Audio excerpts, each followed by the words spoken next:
ఒకరి ఏడుపు మీద కామెంట్ చేస్తావు ఇట్లా దరిద్రపు కొట్టి ఎదవా అని చెప్పి దయచేసి నన్ను తిట్టకండి. ఎందుకంటే ఎంతమందికి నిన్న ఎపిసోడ్స్లో స్టార్టింగ్ రీతు ఆ బాత్రూంలోకి వెళ్ళి ఏడుస్తున్నప్పుడు డీమోన్ వచ్చి తలుపు కొట్టి రీతు రా రీతు బయటికి, సంజన గారు ఆవిడ సెన్స్ లేకుండా మాట్లాడింది, రా రీతు ఆవిడదే తప్పు రీతు అని డీమోన్ వచ్చి ఇంకా ఓదార్చడానికి వస్తున్న కొద్దీ ఇంకా పెద్ద పెద్ద నోరెట్టి ఏడుస్తుంది కదా.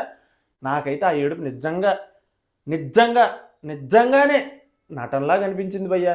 ఇలాగ అన్నాననేసి మళ్ళీ మీరు దొబ్బులు ఎట్టకండి, నాకు అనిపించింది చెప్పాలి కాబట్టి చెప్తున్నాను. నాకైతే అసలు జెన్యున్గా అనిపించలే. ఎందుకంటే అప్పుడే నామినేషన్స్ తర్వాత జరిగిన సంఘటన అనమాట ఇది. ఆ నామినేషన్స్లో సంజన గారు ఏదైతే ఇలాగా రాత్రులు డీమన్తో కూర్చుంటావు అని చెప్పి అన్న మాట ఏదైతే ఉందో ఆ మాటకి ఆవిడ లెఫ్ట్ అండ్ రైట్ దుమ్ము దులిపిశారు రీతు గారు. సో రీతు అక్కడ బాత్రూంలోకి వెళ్ళిపోయి మళ్ళీ ఏడుపు ఏదైతే ఉందో, ఒకవేళ మనం బ్యాడ్ అవుతామేమో సంజన గారు అన్న మాటకి, ఆ బ్యాడ్ అవుతే మళ్ళీ కొంచెం ఉండాలి కదా, సెంటిమెంటల్గా జనాలకి ఎమోషనల్గా కనెక్ట్ అవ్వాలి కదా. సో అందుకోసం ఏడుపు రాకుండా కూడా ఏడుస్తున్నారా అన్న ఫీలింగ్ అయితే వచ్చింది. ఈవిడతో ఫస్ట్ నుంచి వస్తుంది తనలో ఇదే భయ్యా ఈ రీతుతో. ఎందుకంటే ఫస్ట్ కొన్ని వీక్స్ నుంచి కూడా మనం చూసుకున్నట్టయితే ఆ ఏడుపులో అంత అనిపించలేదు. ఫస్ట్ కొన్ని వీక్స్ తెలుసు కదా ఎంతలా ట్రోల్ అయ్యారు ఆ రీతు గారు. సో అలాగా ఆ ఏడుపే అది నటనేనేమో అని చెప్పి ఇప్పుడు కూడా అనిపిస్తుంది. సో మరి ఏమో మరి నాకైతే అలాగ అనిపించింది. మరి మీకు ఎలా అనిపించిందో కింద కామెంట్ చేయండి. సో మాట్లాడదాం, కొన్ని పాయింట్స్ అయితే ఉన్నాయి. ఆ మాట్లాడేసి ఓటింగ్ అయితే మామూలుగా లేదు భయ్యా. కళ్యాణ్ ఓటింగ్ ఎక్కడికో వెళ్ళిపోయింది రాకెట్ లాగా. మాట్లాడదాం, అది కూడా క్లియర్గా మాట్లాడదాం. సో ప్లీజ్ వీడియోని లైక్ చేయండి, ఛానల్కి సబ్స్క్రైబ్ చేయండి. కొత్తగా వస్తే మాత్రం ప్లీజ్ సబ్స్క్రైబ్ చేసి బెల్ ఐకాన్ ఆన్ చేసుకోండి. మనం పెట్టే ప్రతి ఒక్క వీడియో చాలా చాలా ఇంట్రెస్టింగ్గా ఉంటుంది అని ఎవరు చెప్పలేదు, నేనే చెప్తున్నాను. సో అదనమాట సంగతి. డైరెక్ట్గా నేను ఎపిసోడ్లోకి వెళ్ళిపోతే రీతు ఏడుస్తుంది. ఆ తర్వాత తనూజ వచ్చి మోటివేషన్ చేస్తుంది అనమాట రీతుకి. దివ్య అండ్ తనూజ ఇద్దరు చేస్తారు. చాలా మోటివేట్ చేసి చాలా ఉత్సాహపరుస్తారు అనమాట. గేమ్ మీద ఇంకా ఇంట్రెస్ట్ వచ్చేలా చేస్తారు అనమాట మన రీతుకి. సో ఆ రీతు ఏంటంటే బాధ ఉంటుంది కదరా అని చెప్పి ఏడుస్తుంది. తనుజ ఏమో ఎవరో అంటే పట్టించుకోవడం ఎందుకురా అని చెప్పి తనుజ మోటివేట్ చేస్తుంది అనమాట. ఓకే, ఫ్రెండ్ తనుజ చాలా ఫ్రెండ్గా ట్రీట్ చేస్తుంది. ఇక్కడ డీమోన్ పవన్ గురించి నేను ఒక మాట చెప్పాలి భయ్య. అస్సలు డీమోన్ పవన్కి బుద్ధి లేదు భయ్య, సిగ్గు లేదని అనాలనిపించింది. బాగోదులే ఎందుకులే వచ్చింది తలనొప్పి అని చెప్పి బుద్ధి లేదని పెట్టాను. ఇంకా ఎందుకురా ఇలాగ అంటున్నావు డీమోన్ పవన్ ఏంట్రా అంత తప్పు చేశాడంటే, డీమోన్ పవన్లో ఏం లేదు చెప్పండి. డీమోన్ పవన్లో మంచి ఫిజిక్గా మంచి బాడీ లేదా, లేకపోతే మంచి గేమ్ ఆడలేడా, మంచి టాస్క్లు ఆడలేడా, మంచిగా మాట్లాడలేడా, నామినేషన్ పాయింట్ పెట్టలేడా, ఎవరికైనా భయపడిపోయే వ్యక్తి కాదు. అసలు ఈ సీజన్కి హైలైట్ అవ్వాల్సిన ప్లేయరు డీమోన్ పవన్. హైలైట్ కాదు కదా, టాప్ 5లో ఉంటాడులే, మేబీ ఉంటాడు, ఉండొచ్చు అని అనిపించే స్టేజ్లో ఉన్నాడు ప్రస్తుతానికి డీమోన్ పవన్. ఎందుకు అతనికి అంత కర్మ నాకు అర్థం కావట్లేదు. రీతు వాళ్ళ మదర్ వచ్చారు. రీతు వాళ్ళ మదర్ వచ్చి ఏం చేశారు, హౌస్ లోపలికి వచ్చినప్పుడు ఏది ఆ చపాతి పవన్ కర్ర ఇవ్వని చెప్తాను, నువ్వు ఏం చెప్పేళ్ళావు ఏం చేస్తున్నావు అని చెప్పి రీతుకి అంతమంది ముందు అంటున్నారు వాళ్ళ మదరు. ఎందుకు అన్నారు ఆ విషయం డీమోన్కి కూడా తెలుసు. ఎంత పరువు తక్కువది అంటే, మా అమ్మాయిని గేమ్ ఆడడానికి పంపిస్తే నీతో తిరుగుతూ నీతో మాట్లాడుతూ కంగాలు చేసుకుంటుంది గేము, నీతో మాట్లాడితే మా అమ్మాయి గేమే పోతుంది, స్పాయిల్ అయిపోతుంది అన్నట్టుగా ఆవిడ రియాక్షన్. మరి ఏ తల్లి రియాక్షన్ అయినా అలాగే ఉంటుంది, ఏ తల్లి రియాక్షన్ అయినా అలాగే ఉంటుంది. ఆవిడని తప్పు పట్టే ఉద్దేశమే లేదు. ఈ డీమోన్ బుద్ధి రావాలి కదా. ఈ డీమోన్ బుద్ధి ఏటైపోయింది వరస్ట్. ఎందుకు ఆ రోజు నామినేషన్లో అసలు పేక్ కూడా అనవసరం పట్టుకొని తప్పు చేశాడు. ఇప్పుడు దాని గురించి కూడా నెగిటివ్ అవుతున్నాడు. అఫ్కోర్స్ పేక పట్టుకుంది, కళ్యాణ్ పేక తీసుకెయడం ఏదో కాదు, కళ్యాణ్ ఏదో చంపేద్దామని, కళ్యాణ్ పేక తీసుకుని నొక్కేద్దామని అలా ఏం చేయలేదు. కళ్యాణ్ ఆపడానికే పేక దగ్గర ఇలా పట్టాడు. కానీ ఎంత బ్యాడ్ అయ్యాడు. ఆ రీతు కోసం ఎందుకు డీమోను, ఎందుకు తనుజ కూడా నేను ఇప్పుడు మోటివేషన్ చేస్తుంది బాత్రూంలో అని చెప్పాను కదా. మోటివేట్ చేస్తున్నప్పుడు మోటివేట్ చేసిన తర్వాత క్యాప్టెన్ రూమ్లోకి వెళ్ళి రీతు తనుజ డీమోన్ కూర్చొని మాట్లాడుతున్నప్పుడు తనుజ ఇక్కడ ఏం చెప్తుందంటే, తన గేమ్లో తను క్లియర్గానే ఉంది, తన క్లారిటీగానే ఉంది, తను తీసుకోవాల్సిన స్టాండ్ తను తీసుకుంటుంది, తను ఆడాల్సిన గేమ్ తను ఆడుతుంది, నువ్వే జలసీ ఫీల్ అవుతున్నావు, నువ్వే అలాగా తన చుట్టూ తిరుగుతున్నావు, తనని వదిలే అంటే ఏంటి అంటే డీమోన్ పవన్ బంధించాడు ఆ రీతుని. ఏంటి అసలు నాకు అర్థం కావట్లేదు. డీమోన్ పవన్కి నిజంగా చెప్తున్నాడు భయ్య, బుద్ధి లేదు భయ్య అసలు. ఎంత ఎందుకు ఇన్ని మాటలు అనిపించుకుంటున్నాడు ఒక అమ్మాయి కోసం. తన గేమ్ తను ఆడుకోవచ్చు కదా. వాళ్ళ ఫాదర్ వచ్చారు, ఎంత ఎమోషనల్ అనిపించింది అసలు స్టేజ్ మీద వాళ్ళ ఫాదర్ వచ్చినప్పుడు. ఒక అమ్మాయి కోసం ఎందుకు నువ్వు అసలు టాప్ ప్లేయర్ అవ్వాల్సిన వాడివి కదరా అని చెప్పాలని ఉంది నాకు డీమోన్ పవన్కి. ఎందుకు ఎంత చేతులారా పాడు చేసుకుంటున్నాడు ఒక అమ్మాయిని. ఇప్పుడు నువ్వు జలస్ ఫీల్ అవుతున్నావు, నువ్వు తనని వదిలే, తన గేమ్ని తన ఆడిని, తనని పట్టుకు ఉండకు, తన చుట్టూ నీ చుట్టే తిరగాలని అనుకోకు అని చెప్పి తనుజ ఇన్ని మాటలు అన్నదే. డీమోన్ పవన్ దానికి అర్హుడా చెప్పండి? అన్ని మాటలకు అర్హుడా? మీరే చెప్పండి ఒకసారి. చాలా అంటే చాలా చిరాకేస్తుంది, బుద్ధి లేదు అనిపించింది నాకు. డీమోన్ పవన్ బుద్ధి బుర్ర లేదా నన్ను ఫీలింగ్ వచ్చింది. ఎంతమందికి ఇలా కనిపించిందో జెన్యున్గా కామెంట్ చేయండి. ఇంకోటి ఏంటంటే, తనుజ అక్కడ మాట్లాడిన తర్వాత తనుజ లేచి వెళ్ళిపోతుంది. తెలుసు కదా ఈవిడికి చెప్తున్నాను, తనుజకి పోనీ ఆ మోటివేట్ చేస్తుంది, ఆ చెప్పాలనుకుంటుంది చెప్పొచ్చు కదా, అక్కడి నుంచి సీరియస్గా లెగిసి వెళ్ళిపోతుంటుంది. ఇలాగే ఉంటుంది. డీమన్ పాన్ మాట్లాడుతుంటే లెగిసి వెళ్ళిపోద్ది. ఈవిడ బిహేవియర్ ఇదే నాకు నచ్చదు. మళ్ళీ ఏమైనా నచ్చలేదు అన్నారు అనుకోండి, వచ్చి నాకు దొబ్బులు ఎడతారు. సో అదనమాట. తనుజ వెళ్ళిపోయిన తర్వాత డీమన్ అంటాడు, నా పాయింట్స్ ఎవరు కన్సిడర్ చేయరురా మీరు, నా పాయింట్స్ ఎందుకు వింటారు మీరు, నా బాధ ఎప్పుడైనా పట్టించుకున్నారంటే అక్కడ రీతు అంటది నీకేం పిచ్చారా అని అంటే వెంటనే డీమన్ పాన్ ఒకటి అడుగుతాడు. దీనికి మీరే లాజిక్ చెప్పాలి. ఏమని అడుగుతాడు తెలుసా డీమన్? లేకపోతే నువ్వు చెప్పు, నేను ఎప్పుడైనా బాధపడుతున్నప్పుడు నువ్వు ఎప్పుడైనా వచ్చావా, నువ్వు ఎక్కువసార్లు ఎప్పుడైనా వచ్చావా, వచ్చి ఏమైందని అనేసి ఎప్పుడైనా అడిగావా, కనీసం ఓదార్చావా అని చెప్పేసి డీమన్ పాన్ అడిగితే అక్కడ రీతు ఆన్సర్ ఏంటి తెలుసా? అరే నీ పర్సనాలిటీ వేరు, నా పర్సనాలిటీ వేరురా డీమన్ అంటే. పర్సనాలిటీ వేరా భయ్యా, నాకు ఒకటి తెలియగడుగుతున్నాను. రీతుకి నాకు చెప్తున్నాను, చిరాకు దొబ్బుతుంది. పర్సనాలిటీ వేరా? డీమన్ పవన్ ఏంటి అడిగాడు? నేను బాధలో ఉన్నప్పుడు ఏ రోజైనా కనీసం వచ్చి ఒక మాట అడిగావా, ఏ రోజైనా వచ్చి ఓదార్చావా అని చాలా సింపుల్గా అడిగాడు. ఎందుకు అడిగాడు? రీతుకి క్లోజ్ కాబట్టి. డీమన్ పవన్ బాధపడితే ఎవరు వచ్చి ఓదార్స్తారు, ఎవరు వచ్చి అడుగుతారు? రీతుయే కదా వచ్చి అడగాలి. డీమన్ పవన్ అదే అడిగాడు, నువ్వు ఏ రోజైనా వచ్చావు ఓదార్చడం కానీ అంటే నీ పర్సనాలిటీ వేరు, నా పర్సనాలిటీ వేరు అంటే నీ పర్సనాలిటీ ఏంటమ్మా? నువ్వు ఫ్రెండ్ అనుకుంటున్నావే డీమన్ పవన్ని, ఏడిస్తే ఓదార్చవా? పర్సనాలిటీ కావాలా? ఓదార్చడానికి కూడా పర్సనాలిటీ కావాలా? అదే నాకు అర్థం కావట్లే. దీంట్లో ఏం లాజిక్ ఉంది అసలు? ఈ సమాధానం కరెక్టేనా? ఒకసారి కామెంట్ చేయండి మీరు. ఎప్పుడైనా ఓదార్చావా అని అడిగిన దానికి నీ పర్సనాలిటీ వేరు, నా పర్సనాలిటీ వేరు, నీ పర్సనాలిటీ ఓదార్చదు అనమాట. అయితే రీతు పర్సనాలిటీ ఓదార్చే పర్సనాలిటీ కాదు అయితే, అంతేనా? గేమ్స్ ఏదైనా వస్తే అవసరం పెట్టుకొని డీల్ కుదుర్చుకొని అక్కడికక్కడ వదిలేయాలి, అంతేనా? నీ పర్సనాలిటీ అదేనా రీతు అని అడగాలనిపించింది నాకు. చాలా అసలు సంబంధం లేని డైలాగ్ అది, సంబంధం లేని డైలాగ్.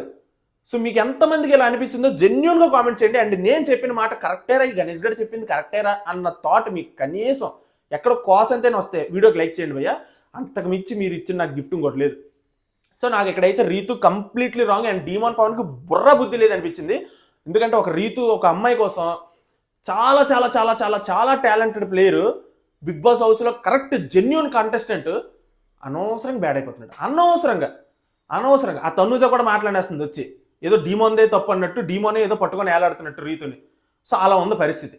సో నెక్స్ట్ సంజన గారి దగ్గరకు వద్దాం. సంజన గారు ఏదైతే మాట అన్నారో ఆ రోజు నామినేషన్స్లో రీతుని, ఆ మాట తప్పని చెప్పి ఇమాన్యుల్ 2 సార్లు 3 సార్లు చాలా సార్లు ట్రై చేస్తున్నాడు. తన మామూలు పాటలు కావు ఇమాన్యుల్వి. సంజనకి వెళ్ళి చెప్తున్నాడు అనమాట, నువ్వు వాళ్ళకి అనడం కరెక్ట్ కాదు, అది చాలా రాంగ్ వర్డ్, నా వీకెండ్ చూడు, నువ్వు మాట్లాడిన కాంటెక్స్ట్ అంతా వదిలేస్తారు, నువ్వు పట్టుకున్న ఆ పాయింట్ ఆ మాటే పట్టుకుంటారు అని అంటే సంజన ఏమంటుంది తెలుసా? పట్టుకొని ఐఎమ్ రెడీ టు ఫేస్, నేను రెడీగా ఫేస్ చేయడానికి రెడీగా ఉన్నాను, నేను నాకేం పర్లేదు, నాకు చూసిందే చెప్పాను, నేనేం తప్పు చెప్పలేదు, నేనేం కళలో ఊహించుకొని చెప్పలేదు అని చెప్పి సంజన గారు చాలా చాలా చాలా క్లియర్గా ఉన్నారు భయ్య, చాలా క్లియర్గా ఉన్నారు. నేను ముందు కూడా ఆ రోజు కూడా అదే చెప్పాను, ఏంటంటే ఆవిడ చెప్పిన మాట కరెక్ట్ అయ్యి ఉండొచ్చు, కానీ అంటే దాన్ని ఏమంటారు, ఆ విధానం ఉందా అంటారు చూడసారా, ఆ విధానం ఏంటంటే ఇప్పుడు నేషనల్ టెలివిజన్లో అన్ని 120 కెమెరాల ముందు లక్షల కోట్ల మంది చూస్తున్న జనాల ముందు ఒక అమ్మాయిని పట్టుకొని మీరు కూడా ఒక ఆడదాయి, మీరు కూడా ఒక లేడీ అయ్యుండి ఒక అమ్మాయిని పట్టుకొని నువ్వు రాత్రులు కూర్చుంటావు పగలు కూర్చుంటావు ఇలాంటి మాట్లాడడం కరెక్టా? చెప్పండి, కరెక్టా? సో అది కరెక్ట్ కాదు. కానీ ఆవిడికి చెప్పాలనుకున్నది ఎందుకంటే ఆ నామినేషన్స్ ముందే తనుజతో అడుగుతుంది సంజన గారు, ఏమని వీళ్ళది ఏంట్రా అసలు, వీళ్ళ రిలేషన్షిప్ ఫ్రెండ్సా, లవ్వా ఏంటి అసలు నాకు అర్థం కావట్లేదు, మేము ఎప్పుడు ఫ్రెండ్స్, మేము ఎప్పుడు ఇలాగ ఉండము, మేము ఇలాగా ముట్టుకొని గిట్టుకొని ఇలాగా రాసుకొని పూసుకొని అన్నట్టుగా అడిగింది అనమాట సంజన గారికి ఉంది మనసులో. ఆ ఉన్నది ఏంటంటే ఈ నామినేషన్లో ఈ విధానంగా చెప్పడం తప్పు, ఆ చెప్పే విధానం వేరే ఉంటుంది, అలా చెప్పొచ్చు మంచిగా, ఇలా బ్యాడ్ చేసేటట్టుగా బ్యాడ్ పోర్ట్రేయల్గా ఇలా చెప్పడం కరెక్ట్ కాదు. సో ఆ మాట తప్ప సంజన గారి కాంటెక్స్ట్ ఆవిడైతే క్లియర్గానే ఉన్నారు. అండ్ తర్వాత గార్డెన్ ఏరియాలో కూడా ఇమాన్యుల్ వచ్చి మళ్ళీ బర్నీ గారు ఇమాన్యుల్ కూర్చొని చెప్తారు, నువ్వు వేరేగా చెప్పాలి, నువ్వు నామినేషన్స్లో కాకుండా ముందే కూర్చొని, అరే తమ్ముడు అలా కాదురా, నేను పెద్దదాన్ని, నువ్వు మీరిద్దరు ఇలాగ కలిసి మీరు ఇలా చేయడం నాకు నచ్చట్లేదు, నా కళ్ళ ముందు ఇలా నేను చూడలేకపోతున్నాను, నాకు కంఫర్టబుల్గా లేదని నువ్వు ఫస్ట్ డీమాన్కి కానీ రీతుకి కానీ కూర్చోబెట్టి మిల్లిగా చెప్పి అప్పటికి కూడా వాళ్ళు వినకపోతే అప్పుడు నువ్వు నామినేషన్లో ఇలా చెప్పాలి, కానీ ఇలా మాట్లాడడం కరెక్ట్ కాదని ఇమాన్యుల్ మళ్ళీ చెప్తూనే ఉంటాడు సంజనకి. పాపం ఆవిడ విన్నారు. అండ్ అంతేకాదు సారీ కూడా వెళ్ళి సారీ చెప్పి మమ్మీ రీతుకి అని అంటే, అయినా సరే నేను చెప్పను, ఆవిడ వచ్చి నాకు సారీ చెప్తే కానీ నేను చెప్పను అని చెప్పి సంజన గారు తెగేసి కూర్చున్నారు. సో ఆవిడ క్లియర్గానే ఉన్నారు భయ్య, నాకు ఎంత పెద్ద సమస్య వచ్చింది నేను ఫేస్ చేయడానికి రెడీ, అంటే వీకెండ్లో వస్తుంది, ఖచ్చితంగా వస్తుంది. నాగార్జున గారు దుమ్ము దులిపేస్తారు, చూడండి, మీరే చూడండి. అలాగే వీళ్ళకి దొరికిందే కంటెంట్ ఇంకా మామూలుగా వాడుకోరు, పిండి పిప్పి చేస్తారు వీళ్ళు టీఆర్పీ కోసం. శనివారం వస్తే మీకు అర్థమవుతుంది. సో సంజన గారు అయినా సరే నేను రెడీగానే ఉన్నాను ఫేస్ చేయడానికి, నేను చూసిందే చెప్పానని చెప్పి ఆవిడ చెప్పిన మాట కరెక్ట్ అని ఇప్పటికీ ఆవిడ అలాగే నించొని ఉన్నారు. సో అది హైలైట్ అనమాట. సో ఇంకా మరి ఇంకా శనివారం నాగార్జున దేవుడు గారు అతనే చూసుకోవాలి ఇంకా. సో ఇదనమాట సంగతి. ఎపిసోడ్లో హైలైట్, ఇంకా మెయిన్ హైలైట్లు ఏమైనా ఉన్నాయంటే ఇవే. అండ్ ఇంకోటి ఏంటంటే కళ్యాణ్ దగ్గరికి వచ్చినప్పటికీ బర్నీ గారు అంటారనమాట కళ్యాణ్తో ఏమనంటే, నువ్వు ఇంతమంది వచ్చారు కామెంట్ కంపోజర్ అని నీకు ఒక మాట, నీకు ఒక ఇది చెప్పారు, నువ్వు ఒక్క రోజు ఒక్క ఎపిసోడ్తో నువ్వు ఎందుకు అదంతా పోగొట్టుకుంటున్నావు, ఎందుకు ఆ స్టూల్ గట్ట తండడం అని చెప్పి బర్నీ గారు అంటారనమాట. అప్పుడు కళ్యాణ్ అంటాడు, కోపం వస్తే మరి ఏం చేయమంటారు సార్, ఆఫీస్కోలో ఏంటి అని అనేసి అంటాడు.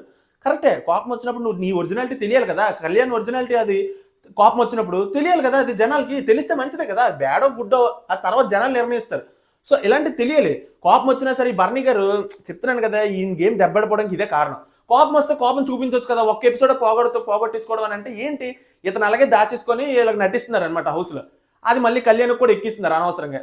సో కళ్యాణ్ అయితే కోపం వస్తే మరి ఏం చేస్తాం సార్ అని అనేసి కళ్యాణ్ కూడా అంటే, అప్పుడు ఇమాన్యుల్ వచ్చి లేదు అది బ్యాడ్ అవుతుంది గుడ్ అవుతుంది అది పక్కన పెడితే, నువ్వు అలా చేయడం కరెక్ట్ కాదురా కళ్యాణ్, నువ్వు పాయింట్ చెప్పు, పాయింట్ చెప్తే పర్లేదు, నేను ఎప్పుడు నీ మంచిగా కోరుకుంటాను కదా ఇమాన్యుల్ కూడా చెప్తాడనమాట. సో అక్కడ కళ్యాణ్ ఆలోచిస్తున్నట్టు ఉన్నాడు, బయటకు అది బ్యాడ్కి వెళ్ళిందా గుడ్డుకి వెళ్ళిందా అంటే స్టూల్ గట్టి తన్నిసాడు కదా 2-3 సార్లు తన్నాడు. సో దానికి బ్యాడ్ అయ్యిందా గుడ్ అయిందా అని ఆలోచించి ఉంటాడు నాకు తెలిసి కళ్యాణ్. సో బ్యాడ్ అయిందా గుడ్ అయిందా మీరే చెప్పండి భయ్యా, ఎందుకంటే ఓటింగ్ గురించి మాట్లాడదాం. మామూలుగా లేదు భయ్యా ఓటింగు.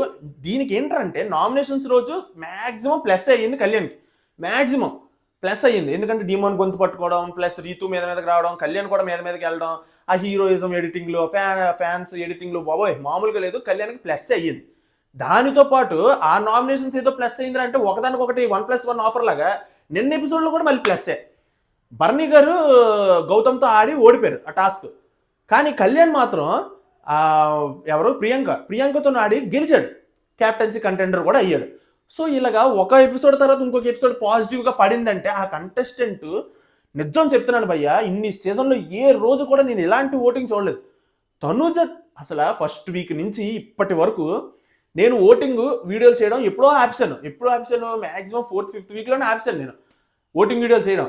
ఎందుకు ఆప్సాను అంటే కంటిన్యూస్గా Tanuja top 1, Kalyan top 2, top 2లో కళ్యాణ్, టాప్ 1లోనేమో తనుజ. వీళ్ళిద్దరు కదలరే అలాగే ఉన్నారు, ఏంట్రా ఇది ఇంకెందుకురా ఓటింగ్ వీడియో చేసి ఎందుకురా సేమ్ ప్లేస్లోనే కదా ఉన్నారని చెప్పి అలవాటు అయిపోయింది తనుజ 1లో ఉండడం, కళ్యాణ్ 2లో ఉండడం. కానీ ఈ 2 రోజులు ఎలా చేంజ్ అయిందంటే ఓటింగ్ బేబసం భయ్యా, కళ్యాణ్ ఎక్కడికో వెళ్ళిపోయాడు, తనుజను దాటి టాప్ 1లోకి వెళ్ళిపోయాడు. ఇది హైలైట్. టాప్ 2లోకి తనుజ పడిపోయిందంటే నేను నమ్మలేకపోతున్నాను అసలు. అందుకే ఇప్పుడు ఓటింగ్ గురించి అని మాట్లాడాలి. లేకపోతే మీరు ఎప్పుడైనా ఇన్ని రోజులు ఓటింగ్ గురించి నేను చెప్పడం చూసారేంటి? ఓటింగ్లో అయితే చాలా మార్పు వచ్చింది భయ్యా. నేను ఒకటే చెప్తున్నాను, నేను ఇప్పుడు ఓటింగ్లో కళ్యాణ్ టాప్లోకి వెళ్ళాడు కదా, తనుజ డౌన్లోకి వచ్చింది కదా, లేకపోతే తనుజ మళ్ళీ టాప్లోకి వెళ్ళింది కదా, కళ్యాణ్ టాప్ 2లోకి వచ్చాడు కదా అని చెప్పినంత మాత్రం మీ ఓటింగ్ ఆపొద్దు. అండ్ యూట్యూబ్ పోల్స్ చూసో ఇన్స్టాగ్రామ్ పోల్స్ చూసో మీరు ఫిక్స్ అయిపోవద్దు. హాట్స్టార్లో మీ ఓటు మీరు వేసుకోండి, అండ్ అంతేకాకుండా మీ మిస్డ్ కాల్ మీరు ఇచ్చుకోండి, అది మాత్రం తప్పొద్దు. నేను ఓటింగ్ గురించి చిన్న చెప్తున్న, ల్యాప్టాప్ ఇక్కడ ఉంది, ఒక్క నిమిషం.